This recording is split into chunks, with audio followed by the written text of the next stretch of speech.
Certa vez, minha esposa e eu fazendo um aconselhamento e nós ouvimos o seguinte relato da esposa. Antes de nós começarmos a namorar, ele me presenteava com bombons importados. Depois do namoro, os bombons eram da Copenhague. Mas quando nós começamos a pensar no casamento, nós ficamos noivos, só que os bombons mudaram. Os bombons se tornaram Nestlé especialidades.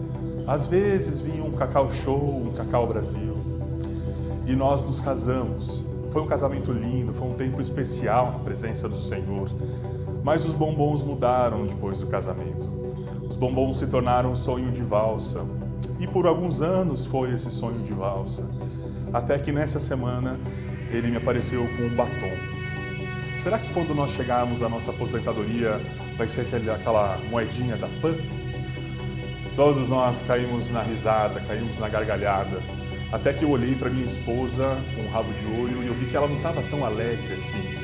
Então eu me vi na mesma situação daquele pobre rapaz que começou com bombons importados e que terminou com um simples batom.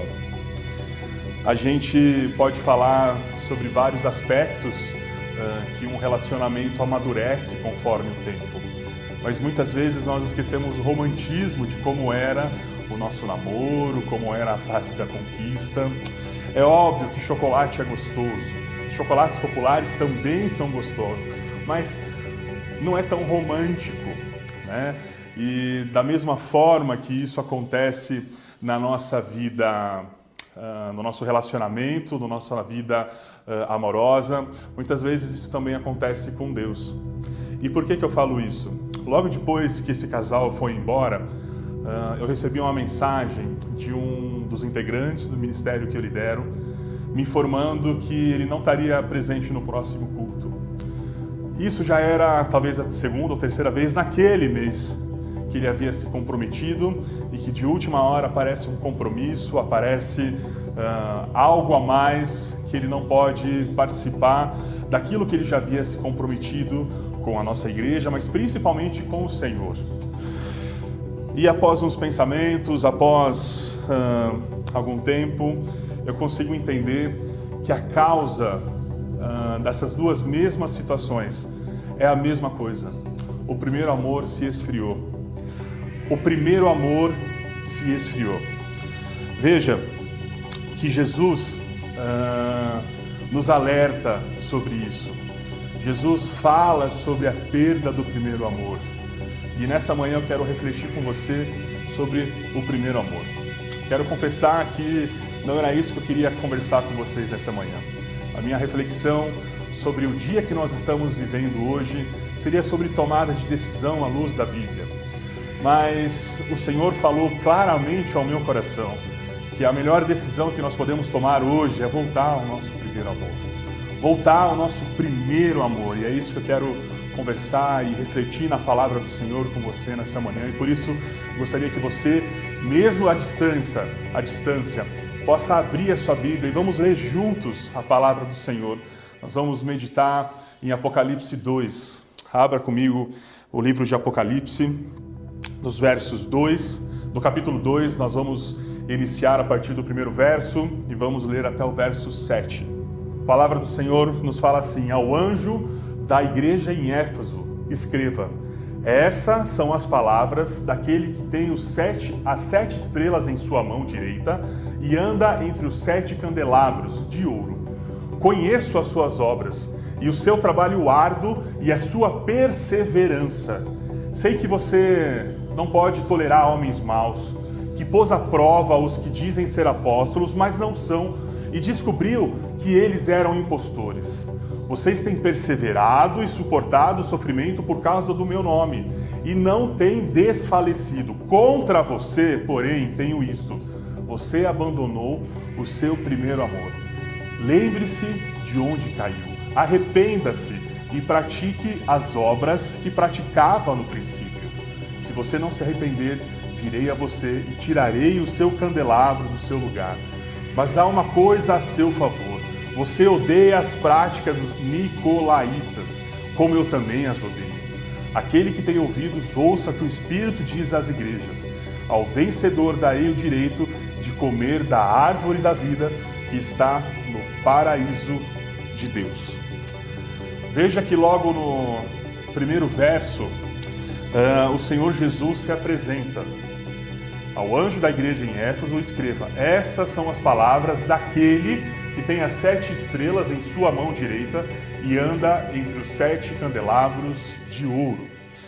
Para nós podermos fazer a exegese desse texto, ou seja, para nós podermos interpretá-lo, nós temos que olhar o texto e o contexto. Por isso eu convido você, para entender essa primeira frase, para entender esse primeiro versículo, nós temos que ir para um versículo anterior. A palavra do Senhor fala: este é o mistério das 7 estrelas que você viu em minha mão direita e dos 7 candelabros. As 7 estrelas são os anjos das 7 igrejas e os 7 candelabros são as 7 igrejas. O livro de Apocalipse foi revelado a João na ilha de Patmos e dentro do livro de Apocalipse, Jesus envia algumas cartas para 7 igrejas da Ásia. Vamos compreender aquilo que o versículo 1 nos mostra. Ao anjo da igreja em Éfeso. Então, Éfeso é a primeira igreja na qual Jesus revela a sua primeira carta. Ao anjo da igreja. Quem é o anjo da igreja? Existem pelo menos 2 interpretações sobre os anjos da igreja. A primeira interpretação é que os anjos são os pastores. Essa é uma designação que nós encontramos tanto no Novo Testamento como no Antigo Testamento para falar sobre as pessoas que trazem, que levam a palavra de Deus. Anjos, também, anjo significa mensageiro, né? E nós encontramos isso como pessoas que levam e trazem a palavra do Senhor. Mas também há uma outra interpretação que nós podemos encontrar na palavra do Senhor, que esses anjos são realmente os anjos celestiais. São anjos que o Senhor enviou para cuidar das igrejas de Éfeso, a igreja de Filadélfia, ou seja, as 7 igrejas na qual ele escreve as cartas. Isso é comprovado, e Paulo fala sobre esses anjos celestiais, angelicais, em 1 Coríntios 11. E quando o apóstolo Paulo fala que os anjos participavam, estavam presentes nos cultos. Mas essa interpretação que os anjos, que esse objeto aqui, esse sujeito aqui seria os anjos angelicais, ele cai por terra quando nós entendemos o contexto daquilo que a palavra do Senhor nos está trazendo. Por qual motivo Jesus falaria para os anjos angelicais a seguinte palavra: contra vocês tenho isso, você abandonou o seu primeiro amor. Veja, anjo não peca. Os anjos que caíram, mas os anjos que se mantiveram fiéis ao Senhor, eles são perfeitos na vontade do Senhor. Então não faz sentido nós entendermos que esse anjo é o anjo celestial. Então, o que nos traz a verdade, que esse anjo aqui é o pastor da igreja de Éfeso. Na continuação do versículo, ele fala assim: essas são as palavras daquele que tem as 7 estrelas em sua mão direita e anda entre os 7 candelabros. Veja que tem um verbo antes dos 7 candelabros de ouro que nos enche de alegria e nos enche de esperança. Ele anda nos 7 candelabros, que são as igrejas, mas ele anda no meio do seu povo.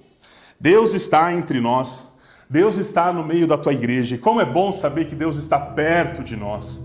Como é bom saber que o noivo ama a noiva e deseja permanecer com a noiva o resto da sua vida. Nós podemos resumir esse versículo parafraseando da seguinte forma: quem estava falando é o Senhor, que guarda os pastores e que anda no meio da igreja. O Senhor Jesus conhecia profundamente a igreja de Éfeso. E quando nós lemos esse trecho, é possível identificar que Jesus está elogiando aquela igreja. E aquela igreja servia de modelo, aquela igreja tinha virtudes. E é exatamente essas virtudes que eu quero pensar com você nessa manhã. Por que Jesus elogia a igreja de Éfeso e depois traz à tona aquilo que eles precisam mudar? A igreja de Éfeso, se nós pegarmos e estudarmos ela, nós vamos ver que nós temos semelhanças. A nossa igreja, a Igreja Evangélica Livre de Valinhos, tem algumas semelhanças com ela, inclusive até mesmo na questão da idade. Nós estamos a completar 33 anos e a igreja de Éfeso naquela época tinha 40 anos. Nós estamos próximos, né? E quando nós entendemos e compreendemos aquilo que está no verso 2, no verso 3 e no verso 6, nós conseguimos encontrar alguns pontos fortes, algumas virtudes que existiam naquela igreja e que é o nosso desejo que exista na IEL Valinhos e que nós mantenhamos isso firmes, independente do tempo, independente das ondas, independente daquilo que o mundo nos impõe, que esses 4 pontos que existem na igreja de Éfeso também possam ser pontos presentes em nossa vida, presente na nossa vida da Igreja Evangélica Livre. O primeiro ponto forte que Jesus reconhece na igreja de Éfeso é que ela era uma igreja operante, trabalhadora e que se ocupava na obra de Deus. Ou seja, não era uma igreja que se reunia apenas o domingo para cumprir aquele rito, para cumprir um ritual, apenas para estar juntos. Não era uma igreja que vivia apenas de domingo. Era uma igreja que vivia a igreja. Era uma igreja que vivia a comunidade. Era uma igreja onde as pessoas que trabalhavam, as pessoas que serviam, estavam preocupadas umas com as outras, estavam preocupadas em fazer a obra do Senhor e agradar ao Senhor. Era uma igreja que trabalhava, era uma igreja operante. E aqui eu quero deixar uma palavra de estímulo a você que tem trabalhado, a você que tem se envolvido em algum ministério da nossa igreja. Saiba que as suas obras, saibam que o seu trabalho não é em vão. O próprio Jesus reconhece isso. Aquilo que você faz, aquilo que você exerce com o seu coração, com o seu tempo, com o seu vigor, com os seus dons, com os seus talentos, é reconhecido pelo Senhor. E nós nos alegramos em saber que você está na obra, que você está participando, que você está ativo, mas o Senhor se alegra ainda mais. O seu trabalho não é em vão, o Senhor reconhece o seu trabalho. O segundo ponto é que ela era uma igreja resiliente diante das provações. Uma igreja que desde o início do seu trabalho passou por provas, passou por lutas, passou por várias perseguições de diversas maneiras. Inclusive, alguns dos seus líderes foram assassinados. Alguns dos seus líderes perderam a vida e mesmo assim a fé daquele povo não se abalou. Eu conheço alguns irmãos, algumas irmãs que passam diariamente por provações, por lutas, inclusive por permanecerem firmes no Senhor, por permanecerem vivos na obra que o Senhor os chamou para fazer. Isso é motivo de alegria por saber que os irmãos têm permanecido firmes e a fé tem sido mantida pelo Senhor. E isso é a prova que não é somente com você, não é somente comigo, mas desde aquela época de Éfeso, o inimigo está incomodado com a obra que os servos e as servas do Senhor têm realizado na terra. Ela também era uma igreja zelosa pela verdade. Não era a igreja do oba-oba, não era a igreja da prosperidade, não era a igreja dos espetáculos musicais, não era a igreja do pregador da moda, mas era uma igreja que pregava a palavra. E Jesus reconhece isso quando ele afirma que, lá no versículo 2, sei que vocês não podem tolerar homens maus, que pôs à prova o que dizem ser apóstolos, mas não são, e descobriu que eles eram impostores. Era uma igreja do venha como está, mas seja transformado pelo poder que há no nome de Jesus. Hoje em dia nós vemos uma igreja que prega venha como está, porque nós nos adaptaremos como você está. Ou venha como está e permaneça como está, que nós contextualizamos aquilo que não agrada na palavra do Senhor para você se sentir bem. A palavra do Senhor nos ensina e nos mostra a necessidade da transformação e da regeneração.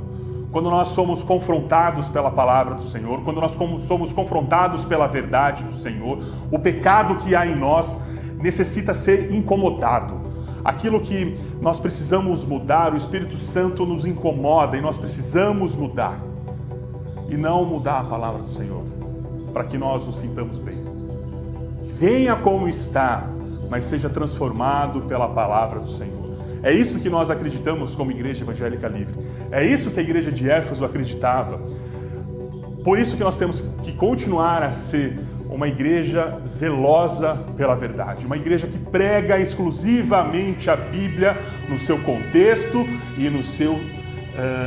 e na sua integralidade, sem tirar e sem colocar nada. Era uma igreja que odiava os conceitos liberais. Jesus, no verso 6, ele fala sobre os nicolaítas.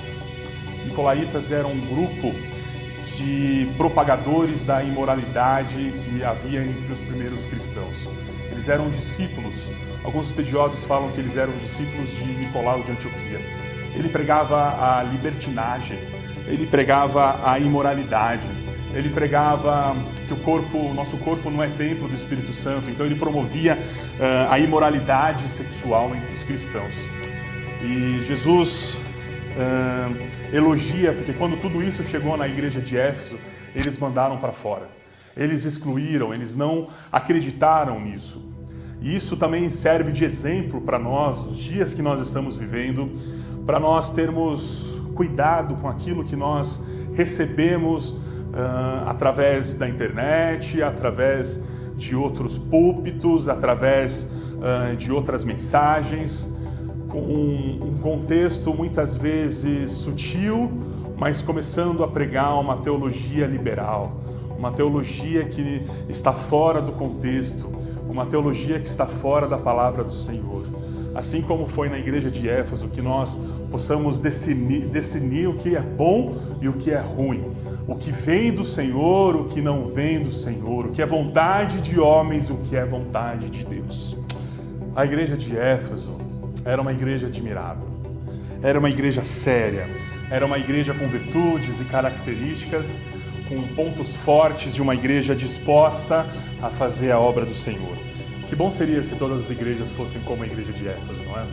Que bom seria essas igrejas de hoje, com todas as estruturas, com todos os recursos, pudessem compartilhar das mesmas virtudes, dos mesmos valores que a igreja de Éfeso tinha. Mas o próprio Jesus fala e adverte algo contra aquela igreja. Contra você, porém, tenho isso. Você abandonou o seu primeiro amor. Em outras palavras, Jesus está dizendo: onde está o brilho nos olhos de vocês? Onde está o amor de vocês? Onde está a sede pela minha presença? Eu sei que vocês fazem tudo bonito, tudo organizado, tudo conforme a palavra exige, vocês pregam aquilo que realmente vem do Senhor, vem de Deus, mas onde está o primeiro amor? Onde está a sede pela minha presença, de estar junto comigo, de caminhar junto comigo?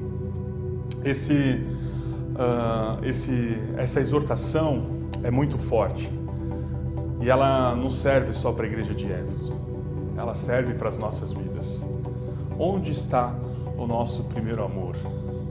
O apóstolo Paulo fala sobre o amor de Jesus. Ele fala que esse amor nos constrange. Quando nós entendemos a profundidade que há no amor de Jesus, nós entendemos que nós não devemos viver para nós, mas sim viver para Ele. 2 Coríntios 5, 14 e 15. Pois o amor de Cristo nos constrange, julgando nós isso, um morreu por todos, logo todos morreram. E Ele morreu por todos, para os que vivem, não vivam mais para si mesmos, mas para aquele que por eles morreu e ressuscitou. Quando nós pensamos no primeiro amor, muitas vezes nós pensamos, se nós perdemos o primeiro amor, logo nós perdemos a vontade de trabalhar na obra, de fazer a obra do Senhor e, consequentemente, há uma queda da nossa produtividade, vamos falar assim. Mas conforme o livro de Apocalipse, conforme a carta enviada a Jesus à igreja de Éfeso, não é assim que acontece. Veja que Jesus fala: conheço as tuas obras, tanto o teu labor como a tua perseverança. Então, quando nós perdemos o nosso primeiro amor, não significa que nós relaxamos na obra do Senhor. Quando nós entendemos, quando nós compreendemos, quando nós fazemos a exegese desse texto, nós encontramos a palavra labor. Labor, no grego, é kopos, que significa intenso trabalho, unido a aborrecimento e fadiga. Esse tipo de labor, esse tipo de trabalho, unido, com a perseverança, ela conclui que não existe uma queda na produtividade no serviço ao Senhor. Então, aquele mito que fala, quando a gente perde o primeiro amor, o nosso trabalho do Senhor, o nosso trabalho na obra fica relaxado. O nosso trabalho a Deus não existe mais. Não é verdade. A queda do primeiro amor também não pode ser visto como uma simples crise no trabalho ou na dedicação na obra do Senhor. Justamente porque Jesus nos adverte a igreja de Éfeso, lá em Apocalipse 2, 4 e 5, que ele tem algo contra ti, que abandonaste. Tenho, porém, algo contra. É uma queda, é um pecado. E como todo pecado, necessita de arrependimento. Tenho, porém, contra ti que abandonaste. Quando nós entendemos o sentido do verbo abandonar, a gente vê que isso não é algo meramente acidental. Não é algo involuntário. Quando nós abandonamos algo, nós temos a convicção daquilo que nós estamos fazendo. Nós temos o ato voluntário de deixar de lado. Nós temos o ato consciente que nós estamos descartando aquilo ou aquele alguém, né? E o Senhor Jesus nos exorta justamente porque nós perdemos o nosso primeiro amor de forma voluntária. Jesus não está falando que nós deixamos de amar, mas Jesus está falando: olha, vocês perderam o primeiro amor, vocês perderam aquela intensidade, vocês perderam aquela paixão, vocês perderam aquele brilho nos olhos de quando estavam buscando a minha presença. Jesus não está falando que nós deixamos de amá-lo. Jesus está falando que nós já amávamos muito mais, nós já amamos muito mais Ele do que nós amamos Ele agora. Por que nós perdemos o nosso primeiro amor? O primeiro amor é como um fogo. Se você coloca lenha, ele inflama. Se você coloca água, ele apaga. Agora, se você coloca a lenha, deixa a lenha lá queimando, ele aos poucos vai se apagando. Aquela chama vai se apagando, o fogo vai se esvairindo. O nosso primeiro amor é como o fogo. Precisamos alimentar esse fogo. Precisamos alimentar para que ele não se apague. Precisamos tomar cuidado para que nada jogue água nesse amor, para que ele se esfrie.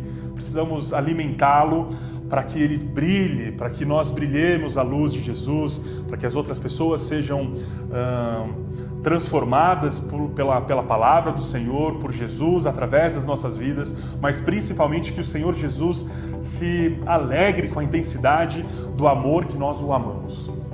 Quero pensar com você nessa manhã 4 pontos que nos afastam do amor de Jesus.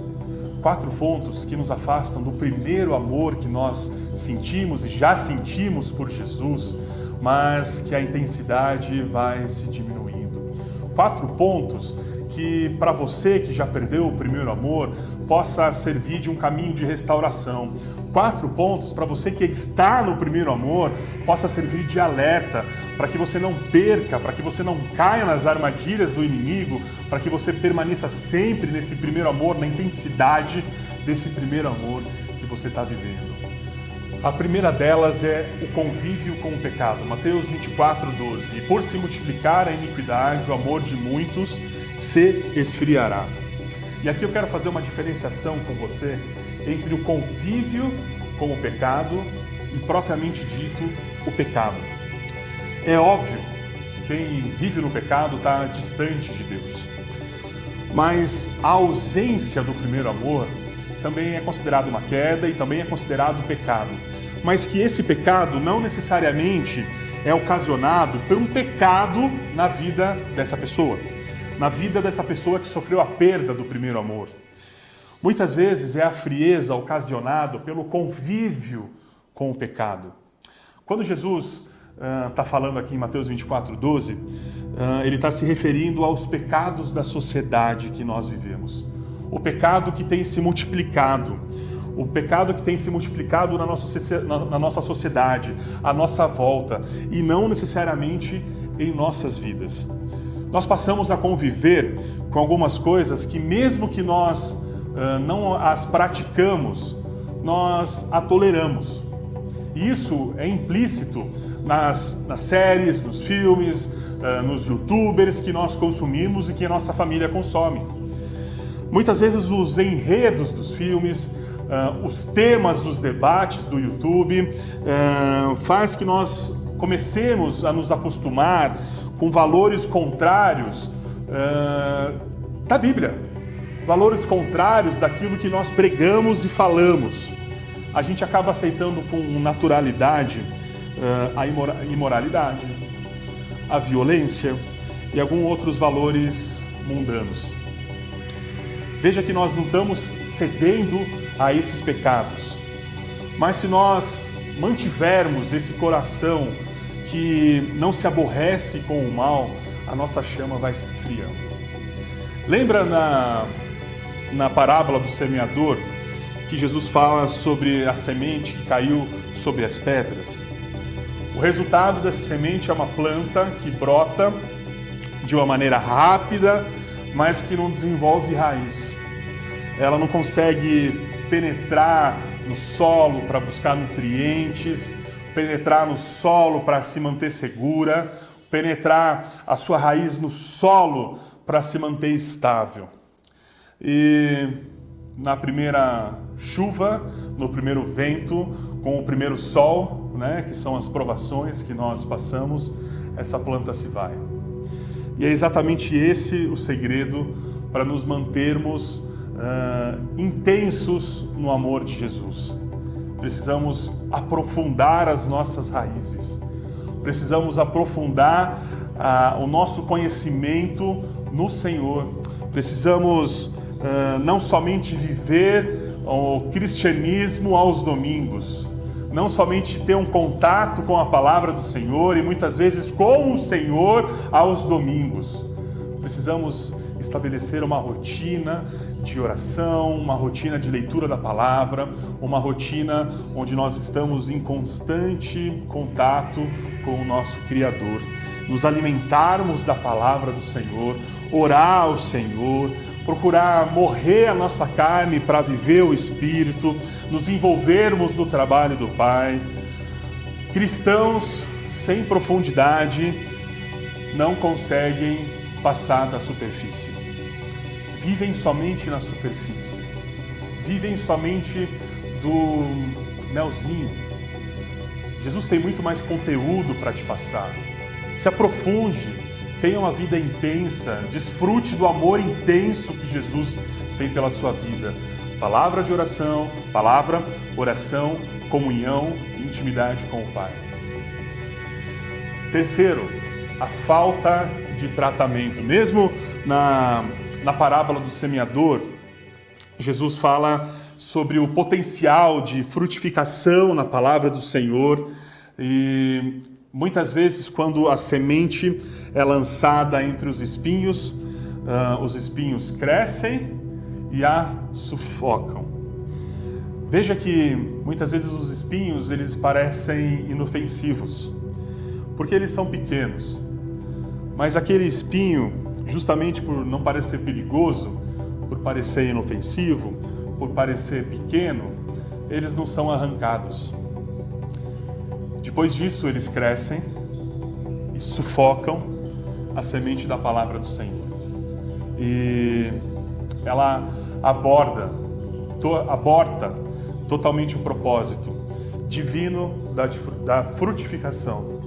A que caiu entre os espinhos são os que ouviram e no decorrer dos dias foram sufocados com os cuidados, riquezas e deleites da vida. Os seus frutos não chegaram a amadurecer. Existem algumas áreas das nossas vidas que não são tratadas justamente por parecerem inofensivas hoje, por parecerem pequenas. Não, isso tudo bem. Isso não está atrapalhando o meu relacionamento com Deus. Isso não está atrapalhando na minha fé e também na demonstração do meu amor por Jesus. Mas entenda, querido irmão, querida irmã, que a queda espiritual, ela não é instantânea. Ela não ocorre de um dia para o outro. É um processo. Envolve repetidas negligências da nossa parte. E mesmo essas inocentes negligências que repetidamente ocorrem em nossas vidas, elas poderão nos vencer no futuro. Por isso que nós temos que dar muita atenção em todas as áreas da nossa vida. 4. As distrações. Lembra de Marta e Maria? O que era mais importante naquele momento? Estar com Jesus, com o próprio Jesus, ou servir Jesus, se preocupar com a casa, preparar um banquete para Jesus? É isso que muitas vezes também nós temos na nossa vida cristã. Nós estamos distraídos muitas vezes, até mesmo com a obra do Senhor, até mesmo com os ministérios, até mesmo com a igreja. E nós estamos esquecendo o papel fundamental do cristão, que é buscar ao Senhor, buscar estar junto com o Senhor, no relacionamento, numa intimidade com o Pai. Até mesmo o nosso ministério pode atrapalhar, pode nos distrair daquilo que o Senhor tem para as nossas vidas. E por isso que nós podemos tomar o exemplo da igreja de Éfeso, quando Jesus os adverte. Eles estavam fazendo o trabalho deles muito bem, era uma igreja séria, era uma igreja comprometida, mas mesmo assim eles perderam o primeiro amor. Que nós não sejamos como Marta. Marta, Marta, andas inquietas e te preocupas com muitas coisas, entretanto, pouco é necessário, ou mesmo uma coisa só. Maria, pois escolheu a boa parte. Escolha a boa parte. Escolha Jesus. Escolha estar intensamente ligado ao amor de Jesus. Cuidado com as distrações que você tem. Cuidado com as coisas, mesmo que boas, mesmo que lícitas, mesmo que bênção em nossas vidas, podem nos distrair, podem nos tirar o foco de Jesus. Jesus é sempre em primeiro lugar. Jesus é sempre em primeiro lugar. Como nós podemos voltar a esse primeiro amor? O próprio Jesus, quando ele alerta a igreja de Éfeso sobre a perda do primeiro amor, ele já também propõe um caminho de restauração. E esse caminho de restauração nós encontramos em Apocalipse 2, 4 e 5. Tenho, porém, contra ti que abandonaste o teu primeiro amor. Lembra-te, pois, de onde caíste. Arrependa-te e volta à prática das primeiras obras. Os 3 passos estão aqui. Lembrar, arrepender e voltar à prática das primeiras obras. O primeiro passo é lembrar. O profeta Jeremias nos dá uma esperança quando nos escreve: quero trazer à memória o que pode nos dar esperança. A esperança, ela tem o poder de produzir em nós o caminho da restauração. Muitas vezes nós não damos conta daquilo que nós perdemos, mas nós só conseguimos entender e compreender o quanto nós já perdemos se nós lembrarmos de como era e compararmos como nós estamos vivendo agora e de como nós já vivemos. Há uns dias atrás eu fui na casa dos meus pais. Antes de eu casar, eu tinha um estúdio, um quartinho no fundo de casa, onde ali eu cantava, a gente muitas vezes gravava programa de rádio lá, mas ali era um espaço onde eu podia ter uma intimidade como poucas vezes eu tive com Deus, na presença dele, através de cânticos, através de músicas, mas também através da oração, através da intimidade. Eu lembro que naquele lugar foi quando eu comecei a fazer meu seminário, então eu ia estudar naquele local, e como a presença do Senhor Jesus era marcante naquela época da minha vida, como a minha intimidade com Ele era algo intenso, como eu podia viver o amor de Jesus em minha vida. Aquela intensidade era algo que me constrangeu quando eu lembrei e me deparei como eu estou vivendo, como eu estava vivendo naquela época. A gente tem que se lembrar. A gente tem que lembrar de como era o nosso primeiro amor. Assim como no caso do casal, que o nosso romantismo muitas vezes é frustrado pela rotina do nosso dia a dia, na nossa vida espiritual, nós precisamos nos lembrar de como era intenso, de como era gostoso estar na presença do Senhor quando nós vivíamos o nosso primeiro amor. E quando eu estava ali na casa dos meus pais, eu não precisei, ninguém precisou falar nada para mim. Eu mesmo vi, eu mesmo lembrei, eu mesmo recordei daquela época que eu vivi, naquela época que eu pude estar intensamente na presença do Senhor. E isso me motivou a querer voltar. Isso me motivou a querer retomar tudo aquilo. Mas naquele momento eu precisei pedir perdão ao Senhor. Eu precisei me arrepender. E é exatamente esse o ponto que o Senhor fala. Primeiro você lembra de como era, depois você se arrepende. E em Tiago nós encontramos uma boa maneira de como nós podemos nos arrepender. Tiago 4, 8, 10. Chegai-vos a Deus, e Ele se chegará a vós outros. Purificai as mãos, pecadores, e vós sois de ânimo dobre. Limpai o coração, afligi-vos, lamentai e chorai. Converta-se o vosso riso em pranto e a vossa alegria em tristeza. Humilhai-vos na presença do Senhor e Ele vos exaltará. O fato de nós nos humilharmos na presença do Senhor é o caminho da restauração. É o caminho de volta para o primeiro amor.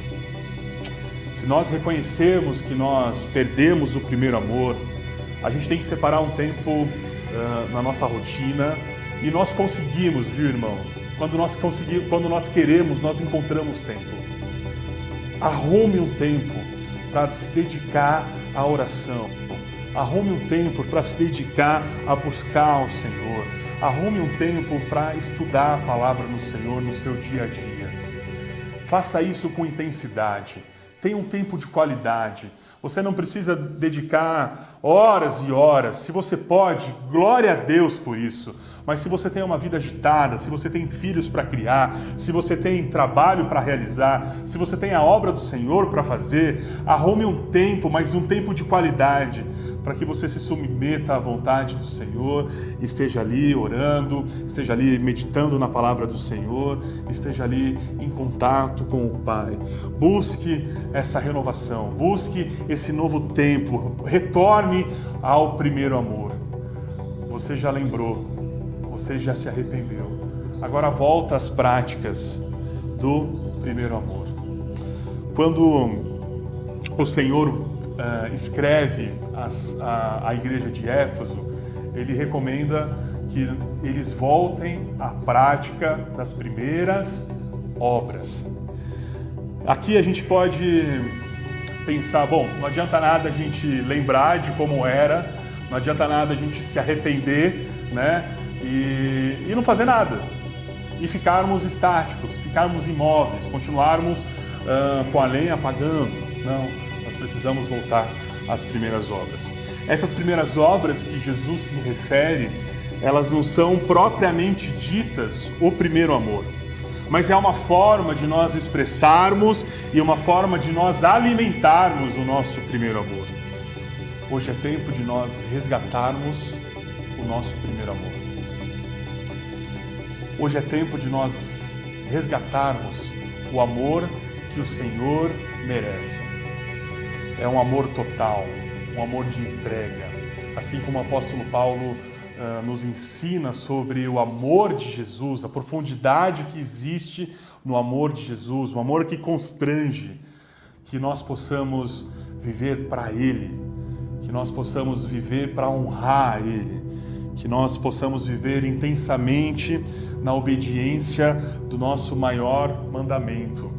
Ame o Senhor, o seu Deus, de todo o seu coração, de toda a sua alma e de todo o seu entendimento.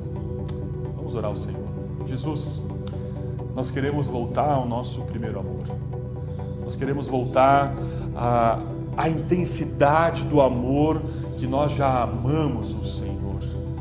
Obrigado porque o Senhor nos entende. Obrigado porque o Senhor nos adverte, mas o próprio Senhor nos mostra o caminho da restauração. Nos mostra aquilo que nós precisamos mudar para que a nossa vida seja cada dia mais para honrar e glorificar o Senhor. Para que a nossa vida cada dia mais possa alegrar o Senhor. Que o nosso amor, a nossa intensidade faça que nossa vida seja vivida para o Senhor e não para satisfazer as nossas próprias alegrias da nossa própria carne. Jesus, nos ajude nesse caminho de restauração.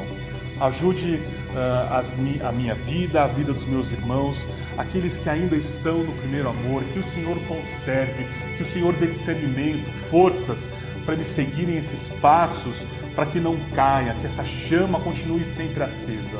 Mas para aqueles que a chama já se apagou e tem se apagado, que o Senhor nos dê capacidade, que cada um de nós possamos viver para alegrar o Senhor, para glorificar, para exaltar o Senhor.